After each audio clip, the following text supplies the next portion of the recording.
Hello, Dr. Edelman here. I'm really excited to have a good friend and colleague today, Dr. Jenny Luna, who's a patient-oriented endocrinologist who has an interest in weight management. And she's going to take us through a lot of new information about controlling weight and some new data that just came out in the medical field. And I'm going to jump in here and there, but I'm going to let Jenny take it from here. Well, thank you, Steve. And it is my pleasure to be here today to definitely discuss one of my favorite topics. And today we're going to talk about diabetes drugs that are tipping the scales for weight loss. All right, so the intentions for our talk today is to get into the science on weight and what are some of the medications that are available that can help. So, Steve, you'll agree that weight loss is extremely frustrating, right, for many of our patients. And it's important for us as providers and for patients to understand that weight gain or a high body mass index or BMI is not due to laziness or lack of willpower. And the reason is that there are many factors that are influencing our weight. Biological, and we're going to get into all of these shortly, but biological factors like genetics, hormonal changes that happen in the body when we lose weight, and metabolic adaptation as well. Jenny, let me just add that, it is frustrating for patients. They've tried everything in the book. Absolutely. It's also frustrating for caregivers because we don't have great tools. Right. And I hear people complain, my doctor never talks about weight other than saying you need to lose it. But some of the data that just came out that Jenny mentioned, we're going to talk about that at the end. Amazing information. And I really think it's going to change the way we approach patients that have weight problems. And you're right. Yeah.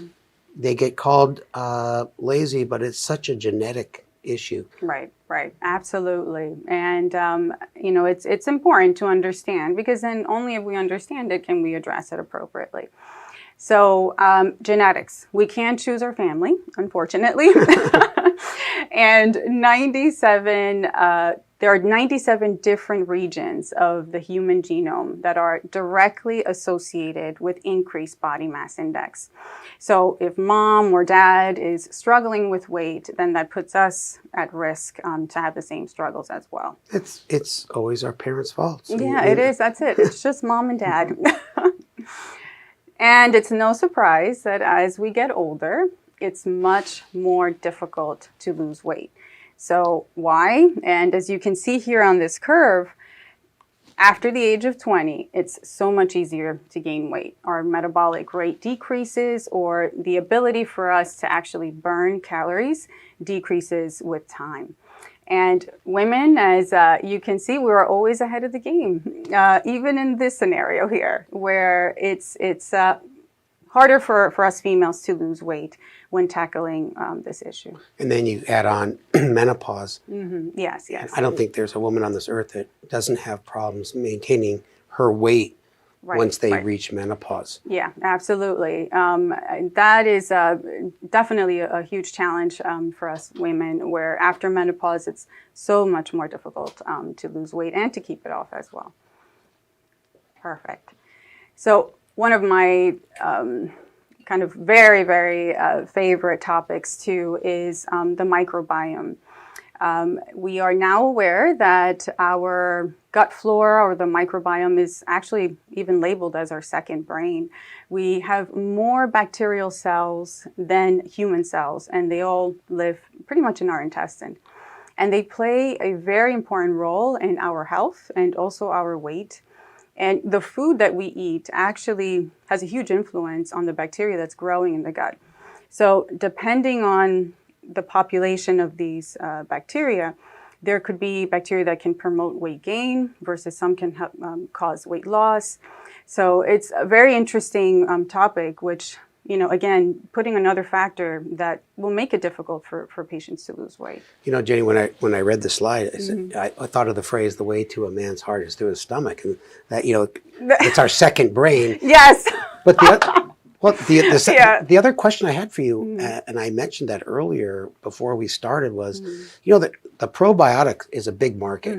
They're all Yes, over the yes, counter. yes, yeah. They're really quite expensive. And I couldn't believe it. I got these probiotic gummies. There's 2 billion strains in every gummy bear. Then they sell Activa yogurt. Right, right. But what's your response to that?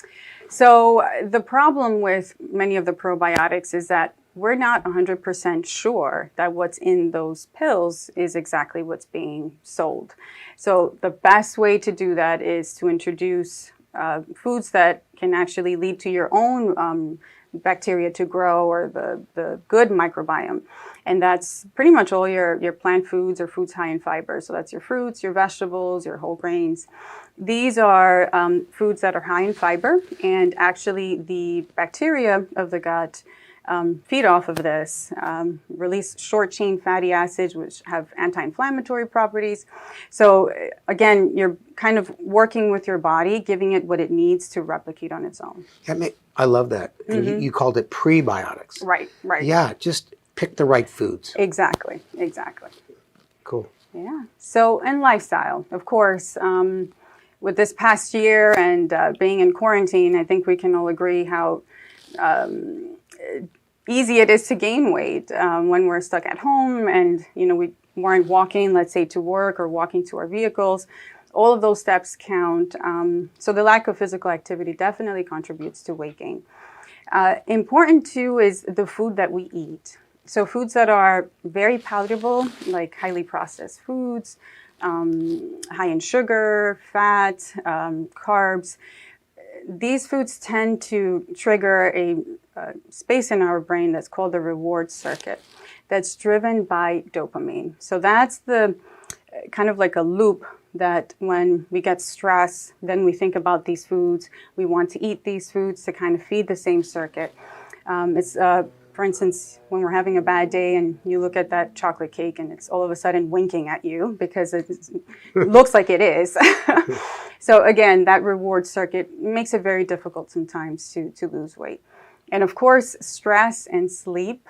When we deprive ourselves from sleep, or we're not really checking in with ourselves to see what's going on with our stress levels, we release hormones such as cortisol that cause weight gain. So very important things to kind of keep in mind in our process of weight loss. And say a few words about exercise, because we, you know, when you have weight problems, it's tougher to exercise. Yes, and yes.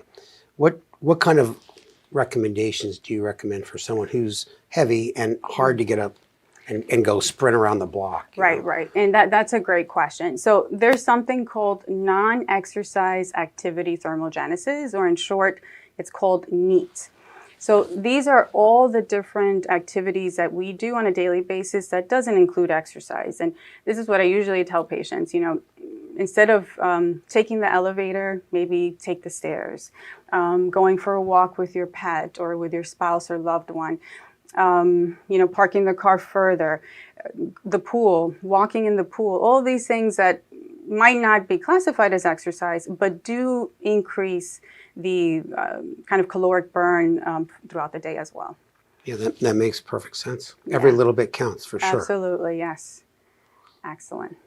So, Steve, this is actually one of my favorite articles that was published in 2016, and we were talking about it earlier, which is quite fascinating. I'm not sure if everyone's aware about this show that aired several years back, very, very popular, and it was called The Biggest Loser. So the core of this show was basically to have contestants that were struggling with weight, and they would put them on very strict exercise routines and diet, and they lost 100 or 150 pounds, and whoever lost the most weight would win the contest. So 16 of the contestants from The Biggest Loser were actually followed in time by scientists to see what actually happens to their metabolism and to their satiety hormones. And they actually noticed that after the show, they gained the weight back, but they had permanent damage to their metabolism. So they never readapted to their weight gain, which it shows us that slow and steady will get you to the end.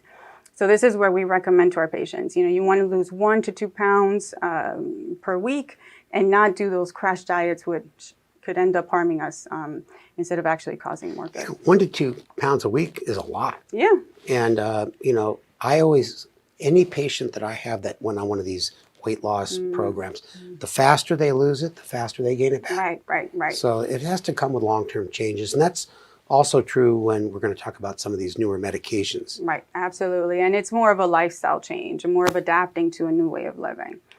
Excellent. And with diet, of course, and crash diets, there's a rise of this hormone called ghrelin. So kind of a funny character. We did a small animation here to show that. He's basically released from our stomach, goes to the brain, tells the brain, hey, I'm hungry.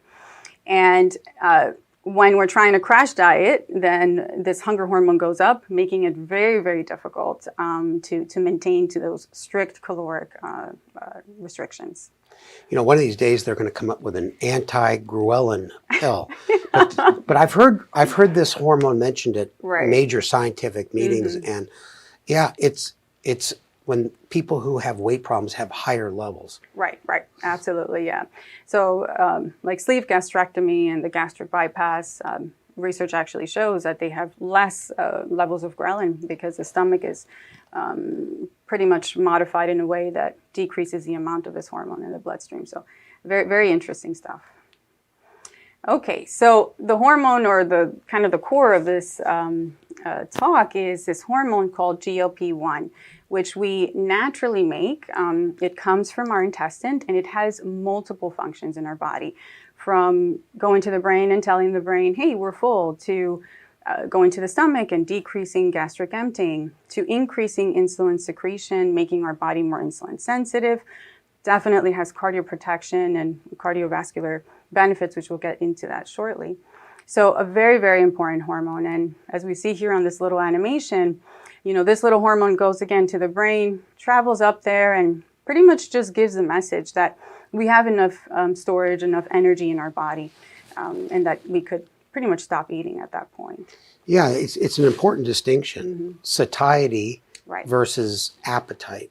So ghrelin affects appetite. Right. And I tell my patients on these medications that, you might be just as hungry when you start a meal, but you're going to be full faster. Exactly. And people lose weight. Yeah, with smaller portions, which then by default decreases the caloric intake for that day. Good. So that brings us into the medications that can help. So there are GLP-1 receptor agonists there are several different types of these medications available for us to treat our patients with diabetes. And as I mentioned earlier, because they decrease the sugar production in the body, makes us more insulin sensitive, they are very potent for lowering the A1C. They help with weight loss. Because of the gastric emptying is decreased. There's also now increased satiety, as you had mentioned earlier as well. It doesn't cause hypoglycemia. However, when paired with insulin, we often have to cut down on the insulin, which is always good. And research has continuously shown us how it protects against heart attacks and also stroke. Yeah, and I know you know this, Jenny, but the American Diabetes Association puts out these treatment algorithms for doctors. And usually the first medication is metformin. Most of you are probably on metformin. And if there's any evidence of what we call ASCVD, atherosclerotic cardiovascular disease, or you've had a heart attack or stroke, or you have peripheral vascular disease, they recommend this class of drugs immediately after metformin. Then you got to fight the insurance company. That's a whole different story. And the other thing too is that the very first one was put out in 2005. So these drugs have withstood the test of time, and they were once a day, twice a day injectable. Then it was Victoza's once a day, and now the we have weekly. several once weekly, and even an oral medication, that medication called Rybelsus, God knows where they get these names from. I know. That's a pill that you take once a day, Mhm. and they all are GLP-1 receptor agonists. Yes, yes, yeah, yeah. And as you can see, there are so many different types of these medications now available, which has really changed the management of diabetes. It's so rewarding when you put patients on these medications and they lose weight, they're able to cut down their insulin. So it's good for the patients and it's good for the providers too, because we feel like, wow, we're actually Yeah. kind of helping two avenues with one. Yeah. Yeah. And I'd say one of the most common case scenarios that it helps is just like you said. Mhm. You have someone with type 2 diabetes on tons of insulin. Right. Every time you go Yes. up on the dose trying to get the blood sugars down, nothing really changes except the weight. Mm-hmm. And the weight goes up with a higher dose of insulin. And Right. adding one of these things, one of these medications on Right. is impressive. Yeah. And so once again, they are extremely safe. We can talk about their side effects later. Yeah, absolutely. So yeah, Victoza is a daily injection. Rybelsus, as Steve mentioned, is an oral medication you take it daily. And then Ozempic, Bydureon and Trulicity are once a week. Excellent. So because of the positive effects that it has on weight, we've seen that at higher doses, there's more significant weight loss. Trulicity now has available higher doses. Initially, it started with 0.75, then the 1.5, and now we have available the 3 milligram and the 4.5 milligram. And as we can see, I believe the baseline weight for this study was a pound of 200, and the weight loss for the 4.5 milligrams is about 10 pounds in average. So. Yeah, and 10 pounds will go a long way yes. for your blood pressure, your cholesterol.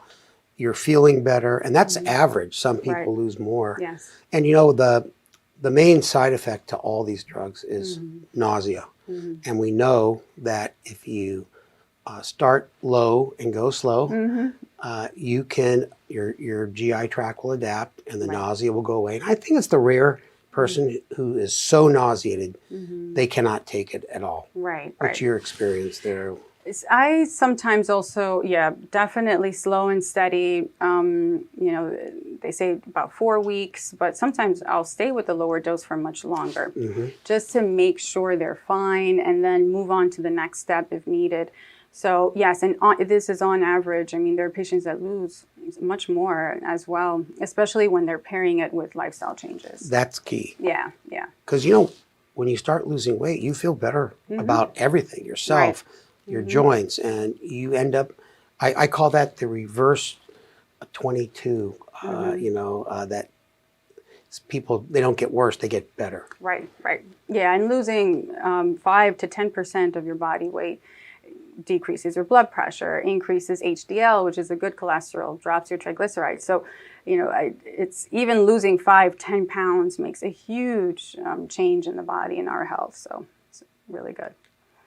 And Saxenda, which like Victoza, is a daily injection, but at a much higher dose.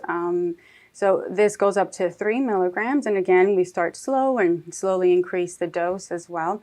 And in this study, the average weight loss was about 21 pounds.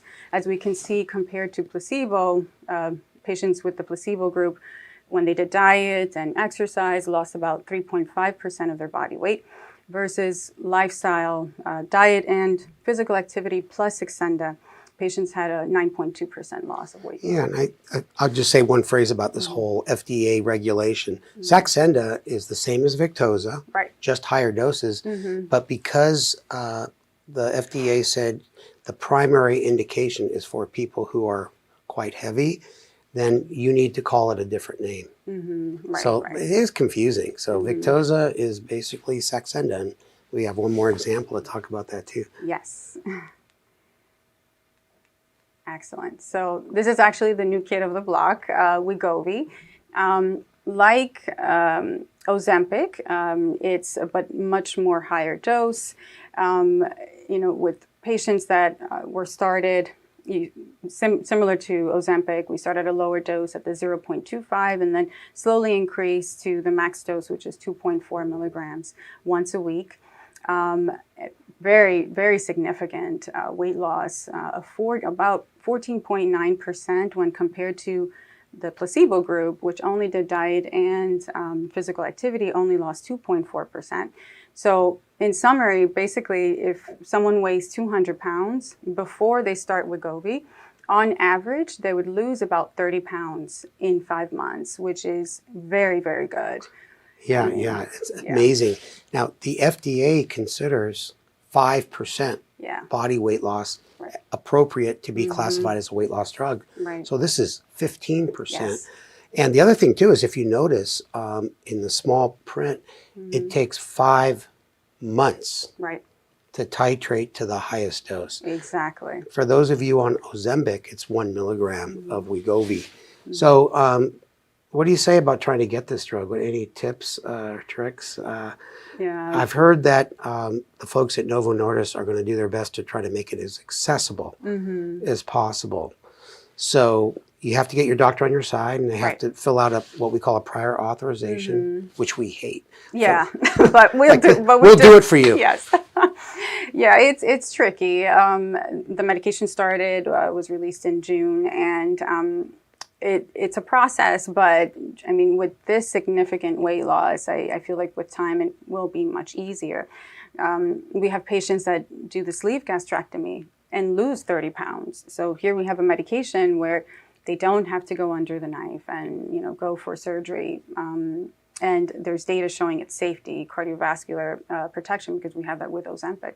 So I think with time, we hope that it will be much easier. Yeah, the other thing that these insurance companies really need to know is that you're not just reducing someone's weight. Right. You got the heart disease, but also gastrointestinal reflux disease, and even more importantly than that, sleep apnea and fatty liver. Right, right. So there's a thing called fatty liver disease that can end up leading to cirrhosis. Yes, yes.